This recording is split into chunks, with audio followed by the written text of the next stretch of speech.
Let's unbox some vintage nail polish. I have about a month of packages here and a sleepy boy as well. But let's jump in and see what I got. This first one is actually from maybe 2 months ago, but fell behind my storage units. I'm sure Misha had something to do with that. But it's a Maybelline Colorama in the shade number 40, which has shifting unicorn pea pigment. Let me see if I can catch it by backing up a bit. You can see a rainbow as the polish moves in the light, but this will make a great topper. There was an unremarkable OPI shade I was looking for, but it was listed for like $90, and although I'm a completist, I'm not paying that. But it finally came up in a mixed lot. The others I don't really need or care for, but some sellers are just putting things up for arbitrarily high asking prices, hoping someone will bite, but it won't be me. Especially for something that's just a red creme. This one is Fjord Follies from the Winter of '94 Scandinavian collection. I only need one more shade from this collection, and I know it will turn up. Vintage OPI isn't terribly hard to find, as it was and is mass-produced. This next bunch are Attitudes shades. This one is an early 2000s silver glitter in the shade Diamond Dust. The next two are from the late 90s. This next one is in the shade Blue Freeze, which will be perfect for winter. And this second one is California Dreamers. It needs a good shake, but I imagine this will be great topped on a fall brown or rust shade. The glitter kind of looks like fallen leaves. And to update, Misha's belly is catching some sun. Someone mentioned that there must be some magnetic force in the window causing my cats to go belly up, and I think there must be something to that.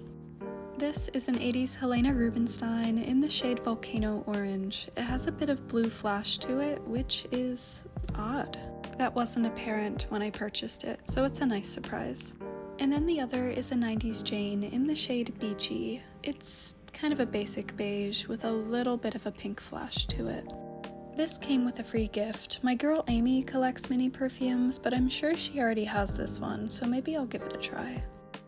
This is a Cutex Pearl Polish in the shade White, likely a late 50s or early 60s bottle in their 0.3 ounce bottle instead of the full size that would have had the more ornate wand. This could have been part of a gift set.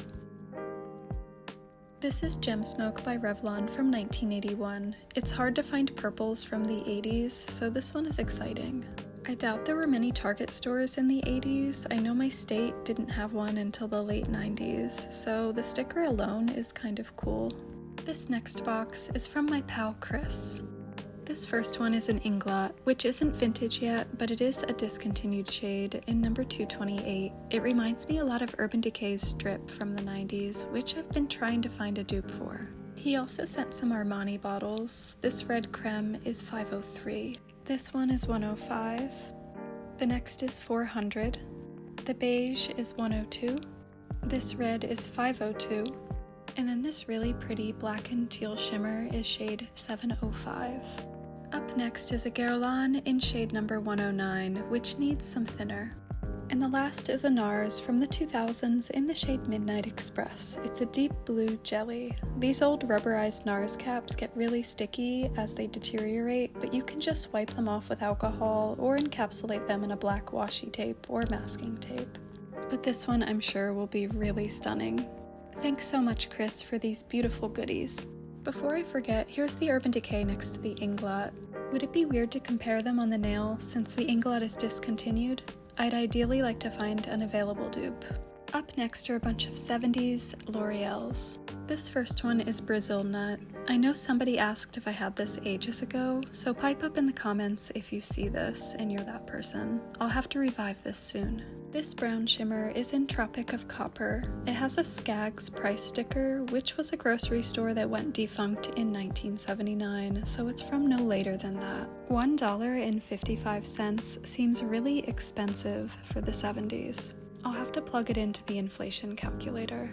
And then the next is Bora Bora Berry, which is another that needs a good revival. From the same store, this one was $2.15. And we have a L'Oreal Super Dry Top Coat from the same era. This pretty doesn't have a color label, unfortunately. And the very last is Gilded Pink. This last box is big, so I'm just gonna dump them out. We have a 90s Sinful Colors in bronze. This Kiss bottle is in Shadow Dance. This 80s Enamelets is in Vanilla Pearl. It was 55 cents at Walgreens. This L'Oreal is a little older than the other ones we saw. This is in Ming White. We're talking maybe 1971. Here's a 90s Sinful in the shade What's That? Sinful Blue-Green Glitter. Revlon Top Speed in Peach Freeze. It has such a gorgeous flash. LA Colors Topaz. Another Enamelet in Gold Dust. This 90s Sinful is in Tangy Orange. Another LA Colors Topaz. Rimmel in Modern Art. A late 90s Liquid Lightning in Golden Eye. Glitter Slicks Snowdrift with the glitter shaker on the top. LA Colors Copper. A labelless Kiss. This kiss is in Jester's Folly. A nice khaki green. Another Glitter Slicks in Golden Rings. I really don't know anything about this brand. It's by Le Club des Creatures de Beauté. Sorry, I've been talking too long, my voice is getting scratchy. I might be coming down with something, hopefully not though.